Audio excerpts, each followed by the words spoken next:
safely, said dyslexic man. Anyway, it's not clear that if Fringe asked for a reroll, they would really have the basis for one, right? Passing cleanly means passing and not making contact. Yes. They were behind. They ended up in front. Yeah. I'm not sure, but if I was SIGEP, I might be protesting. So Right. I think there's an interesting precedent here. Last year, SDC-B was granted a reroll against Spirit B in what frankly was a less obvious situation. I think that French's most competent argument for a reroll here is going to be all the swerving that they were taking at the beginning. That SIGEP definitely was affecting their line. At no fault of the driver SIGEP, but there's definitely a potential that French could take a different argument. I agree with Mark that if the rules were interpreted as written, it might not be such solid footing, but Sweepstakes has been a little bit more understanding or taken maybe with the spirit of the rules rather than exactly how they're written when granting rerolls recently. Right. As far as rules are concerned, when you're looking at, I've done tape review 2 years in a row, looked over rules so many times. When you're looking at granting a team a reroll especially on preliminaries, you're looking at whether or not someone made the safest choice, and I think that happened today, especially what Mark said about the Fringe rule. Yeah, I'm getting some feedback down here. Oh, Buggy's at the line. I'll shut up. 10, 9, 8, 7, 6, 5, 4, 3, 2, 1. Ready, set. We have CIAA in lane A, Spirit D in lane B. CIAA coming out to a pretty fast start. I think they took the Fringe motivation and decided to go shirtless this year. One-handed shove between 1 and 2. Maintain the momentum pretty well as they're coming up around towards the stop sign. It's good technique. Smooth into the free roll. Spirit a bit behind them.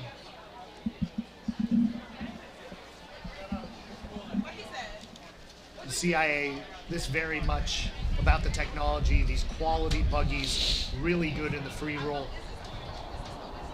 Clear, clean driving. Coming up to the stop sign, and the stop sign time at 53 seconds. Looking to be about the Fantastic top. line as far as lines being taken today. All right. CIA rolling down, coming smooth, taking the flag. Oh, a little late in the turn, but a little slide, but then she fixed it. Going through nicely. Hitting the driveway now. Spirit through cleanly. Some red looking wheels. CIA, pretty clean transition right there. You got some big boys on those back hills. That hill forward started very far back, I think. Might be some time. Weird. Yeah, maybe only one push between the 4 and the 3. Long way to go for hill 4. Now, quick side note: when you're transitioning, the hill that you were transitioning to is allowed to pace up until through the transition zone. This is going to be a fantastic time. Hill 5 just cruising right there. Letting the buggy get away from him a little bit. Maybe 1 or 2 more pushes. Maybe 1 more push. Trying to catch that buggy. Coming through, hands on the push bar at 2:10 and a half. Very nice time right there by CIAA. Spirit D coming through. 2:27. They need the finish line. 2:32, 2:33. Pretty nice for DT. Yep, Yeah. that Yeah, shoot we saw turn that from for Fringe. CIA, very similar early to the shoot turn for Spirit that resulted in a spin. However, in this case, the driver sorted it before she got to the stripes and finished with a great turn. But it's that initial turn in that kind of sets the tone. And kudos to CIA's driver for realizing she had gone in a little too tight, loosening it up, and then straightening it through the turn. Nice job. Yeah, so, things are looking a lot faster this year. I'm not so sure that CIA's 2:10 is going to hold up through the rest of the day, but improving on last year's time by 3 seconds is absolutely amazing. CIA is on the right track. You cannot understate the improvement there between a 2:12 and a 2:10. A few more years of that, and that's really a first-place contending team. Oh, absolutely. Plus, you have, I was able to get a rough hill 1 time. They're 19-second hill 1. If you look at 19-second hill 1, anything sub that with anything better buggies, we're going to see definitely sub 2:10 times. So when we start seeing teams, let's see, next up is... We got SDCB, Yeah. Spirit C, and Fishing Club. Yeah, between these teams, anything with their quality of buggies, their technology and wheels and mechanics, coupled with fast hill 1 times, I don't know, Mike, I'm looking for a 206 at least out of one of these teams coming up. Between SDCB and Fish A? Yeah. Yeah, it's going to be close. Again, really setting the stakes here for the sort of like going into finals. If SDCB can follow the trend and put up a time that's faster than a 2:10, that's really something. We'll have to see here how these front hills go. I expect with the reigning king of the hill that Fish A is going to have a pretty significant advantage. But maybe it'll be a pass in the back hills. Maybe there'll be something going on in the chute. We'll see what happens. It's definitely going to be a close heat.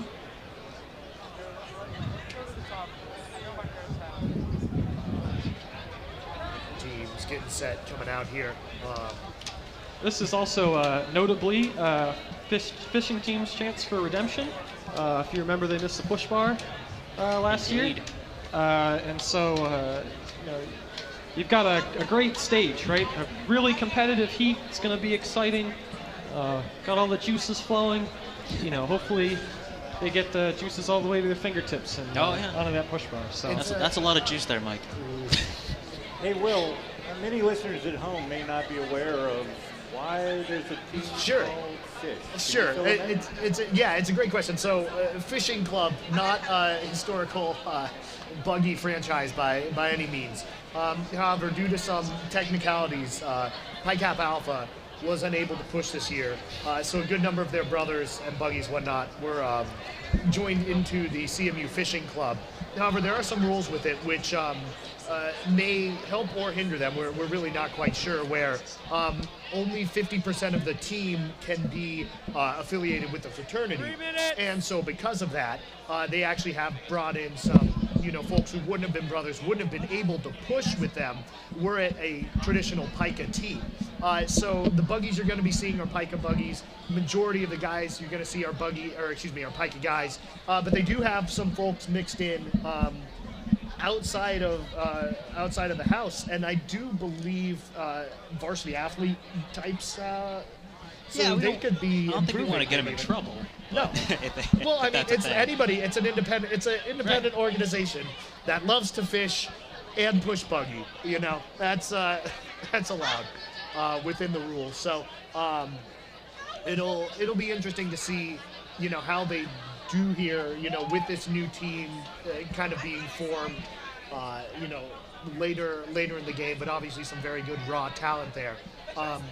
So yes, Fishing Club is the official team, but very much, pieces of Pika. So we have a really unique opportunity here to resolve a sort of like long-standing argument among different buggy teams, which is, as being a fraternity team, an advantage or a disadvantage, right? Mm-hmm. So last year, Pike's men team, all brothers, right? They have, a group of well-bonded individuals, they're good friends and all that. They're really motivated to get out and support their team, right? Does that, give them a recruitment advantage within, this smaller pool, or are they going to post a faster time now that they can go out and, find these other people? So it'll be really interesting, especially given that their front hills are the same, to make a direct comparison on the back hills to see, as they improve a lot of time now that they can take on a few people who aren't brothers in the fraternity. Well, I don't think this will answer that debate, but it will be interesting. As far as debates go between Greeks and Orgs, we'll talk about that right after this heat. Yeah, 1 minute to go before we jump into this heat, but certainly expecting some fireworks here. SDCB rolling out, many teams would want to have them as their A squad. Fishing Club A going up head-to-head against them. I think this might be very tight through the end. We'll get all that answered very, very soon. Getting the buggies out on the course. Now, one of the most stressful parts is getting the buggies right to the finish line and carrying them. I remember in 2012, Pika dropped the buggy coming out of the truck. So it's not a time to be taken lightly. Let's put it that way. Spirit C also involved in this race. Yeah, another fun fact real quick. Pike is the only multiple push team org without a mechanic DQ in the last 4 years. So 10, 9, 8, 7, 6, 5, 4, 3, 2, 1. Ready, set. And here they come off. Fishing Club, really powerful on Hill 1 right there. He is just flying out of the gate. Looking like they need to be the first one over, but SDCB catching up now and gaining a little bit of an advantage. All three of these teams very close to one another. Let's see who gets the first shove into the free roll. oh my. Nearly simultaneous right there. There it is. And that looks like Fishing Club ahead by the slightest of margins. Hey, look, they're all standard trikes. Fishing Club coming around now through the free roll.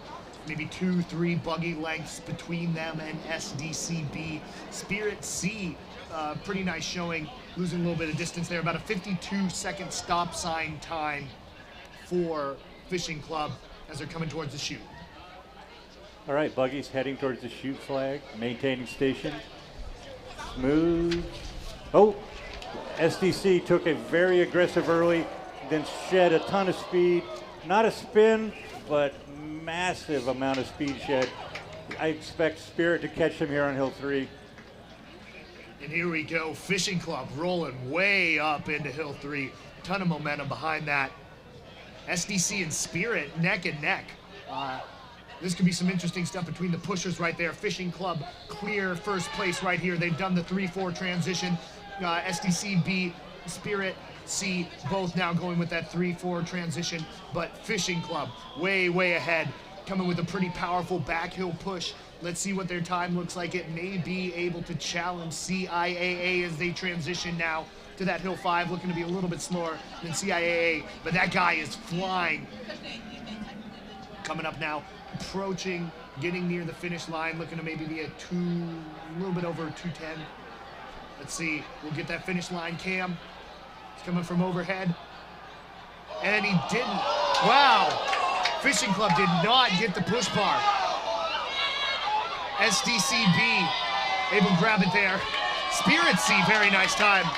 Wow. And for all intents and purposes, for the second year in a row, You know, no push sometimes bar. you land the fish and sometimes it gets away. Mark, Yeah, how long that- have you been waiting to use that? Wow. 2 years in a row, that's really floundering. God, the fishing jokes. Something very fishy with their Hill 5. Just That's- a field day of jokes there, Mark. Now, honestly, I think before even the push bar incident, they would have been disqualified. The Hill 4-5 transition, from our aspect up here in the booth, looked a little illegal. I think it was a late push off in the transition, which probably would have cost them, the race as it was. But the push bar is honestly insult to injury. Which is like rubbing salt on very open wounds. Yeah, 2 years in a row. That's pretty incredible right there. And nice time. Let's see, Fish A time won't stand. I think it would have been about a 2:12. But again, imagine seeing a disqualification there. And that probably opens up a slot for someone else to jump into day 2. They're one of those teams you probably bookmark a trip to day 2. SDC lost some speed, but still a 2:15. Very nice time out of them. And Spirit C, I think threw up a 2:22. It was quite good for a C team there. That would put them into 6th place, I believe, 7th place. Yeah. Yeah, that shoot turn definitely cost them. She overturned early, straightened it a bit, and then overturned again. And you just can't do that and get through on a trike. You might be able to get through on a reverse strike, but it was very eerily similar to the Spirit B spin. Just showing the replay of the missed push bar. I guess he cast it too hard as he was running. Yeah, it doesn't take a brain surgeon to know that you got to keep it close on Hill 5 there. Yeah. The thing is, with all the momentum you have, not only as a pusher, but the buggy itself, it can get away. It can get away from you in a split second, and you don't want to like hang on to the push bar and slow it down just to keep it in front of you. You want to keep it just at arm's reach, but even the slightest touch might push it just that far out of reach. Yeah, and I think that's understated effect. People always talk about the Hill 3 changes a lot on race day with the buggies going faster. Well, how about that Hill 5? Your buggy's gliding real smooth. You just give it a shove that's slightly too big, and it's going to get away from you, and you can't really fix that mistake, right? You can fix a bad pickup. You're not going to disqualify your team, but the penalty there for not being prepared for race day speed is very high. Well, I'm a little baffled as to why you would push it so hard when, he does 5% less effort and touches it crossing the line, right? This is the kind of weather where you're going to get 2 days. So